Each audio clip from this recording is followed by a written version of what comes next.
17 साल की लड़की को फेसबुक में 39 साल के आदमी से प्यार। एक दिन खाली बैठे मैंने फेसबुक पर एक अनजाने आदमी को फ्रेंड रिक्वेस्ट भेज दी, जो दिखने में बहुत हैंडसम था। उस आदमी ने उसी रात फेसबुक पर मेरी भेजी फ्रेंड रिक्वेस्ट एक्सेप्ट कर ली। तुम्हें पता है कि तुम इस साड़ी में कितनी खूबसूरत लग रही हो। उसने मैसेज किया, थैंक्स, मुझे भी तुम्हारी डीपी अच्छी लगी। इसी तरह हमने बातें करनी शुरू कर दी। मुझे पता था कि वो 39 साल का शादीशुदा आदमी है, जो 2 बच्चों का बाप भी है। इन सब चीजों के बाद भी हमने अपनी बातें शुरू कर दी। इतना ही नहीं, हमने अपना नंबर भी एक दूसरे के साथ बदल लिया। देखते ही देखते हम एक दूसरे के करीब आ गए और एक दूसरे के बेस्ट फ्रेंड बन गए। फेसबुक पर हम एक दूसरे के साथ बहुत ज्यादा बातें करने लगे और सोशल मीडिया पर ज्यादा से ज्यादा समय बिताने लगे। दूसरी ओर उस आदमी को लगने लगा कि हमारे करीब आने से, इतनी बातें करने से वो अपनी बीवी से दूर जा रहा है। वो अपने बच्चों के साथ दूसरे सेटिंग में रहती थी। वो मुझसे बोलता था, अभी पता नहीं, मैं सारा दिन तुम्हारे बारे में ही सोचता रहता हूँ। मुझे अफसोस है इस बात पर, मैं नेचर से काफी शर्मीली थी। मेरे काफी अच्छे दोस्त भी थे, लेकिन मुहाफिज जैसा दोस्त होना काफी स्पेशल था मेरे लिए। 1 महीने की चैटिंग के बाद हमने स्काइपिंग करना भी शुरू कर दिया। हम उस पर बातें कम और एक दूसरे को घंटों निहारा ज्यादा करते थे। एक रात वह मेरे साथ वीडियो कॉल पर था। उसने बोला, ऐसे देखते देखते कहीं प्यार ना हो जाए। खैर, अब हम रोज ही वीडियो कॉल करने लग गए। हम इतने पास आ चुके थे कि अब हम एक रियल कपल की तरह बिहेव करने लगे थे। हम रोमांस करते, एक दूसरे को चिढ़ाते और थोड़ी लड़ाइयाँ भी करते। कहने का मतलब था कि एक 17 साल की लड़की को 39 साल के आदमी से प्यार हो गया था। जिस तरह से प्यार की कोई उम्र नहीं होती, उसी तरह से हम दोनों को भी अपना रिश्ता बिल्कुल गलत नहीं लगा। हमें नहीं लगा कि हमने कुछ गलत काम किया है। जब उसकी बीवी आई, इसी दौरान इसकी बीवी और बच्चे इससे मिलने आए, पर वह फिर भी मुझसे बातें किया करता था। यहाँ तक कि वह अपनी बीवी के सामने भी मेरी कॉल उठा लेता था।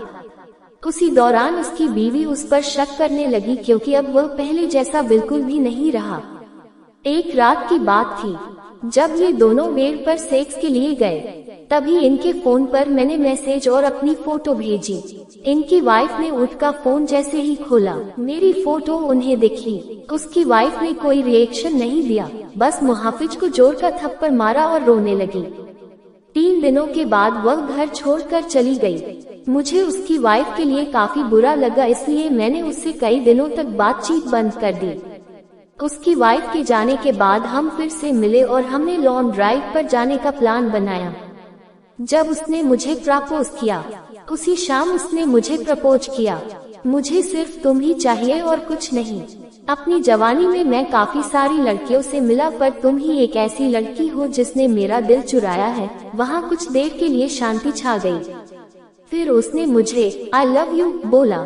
उसकी आंखों में आंसू थे। हम एक दूसरे को किस करना चाहते थे, गले लगना चाहते थे।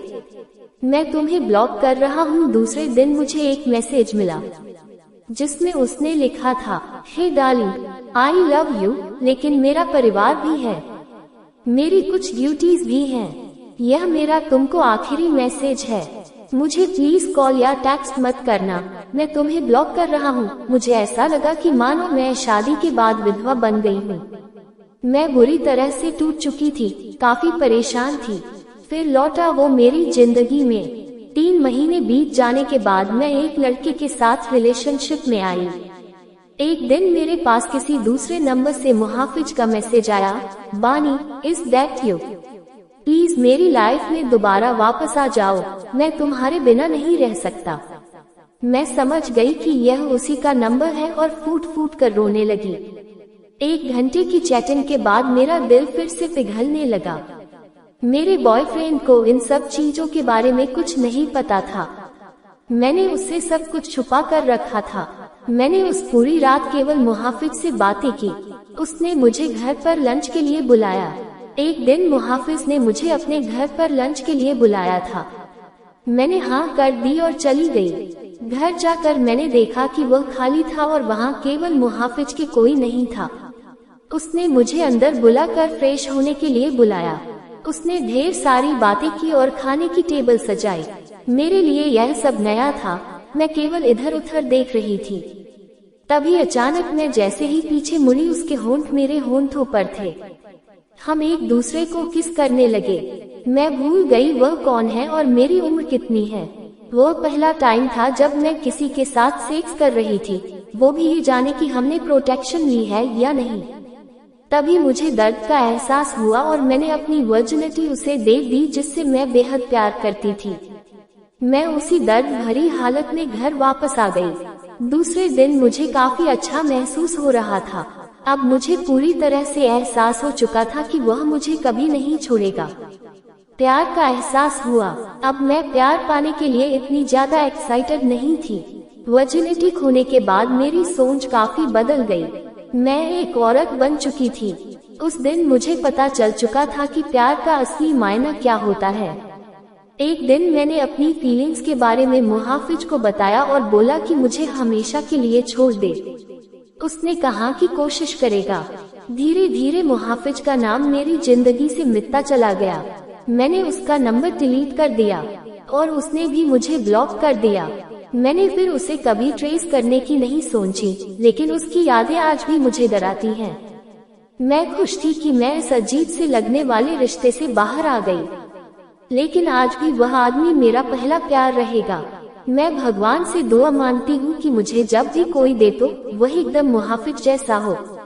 दोस्तों, कहानी अगर अच्छा लगे तो चैनल को सब्सक्राइब जरूर करें, क्योंकि अगला वीडियो आपका इंतजार कर रहा है।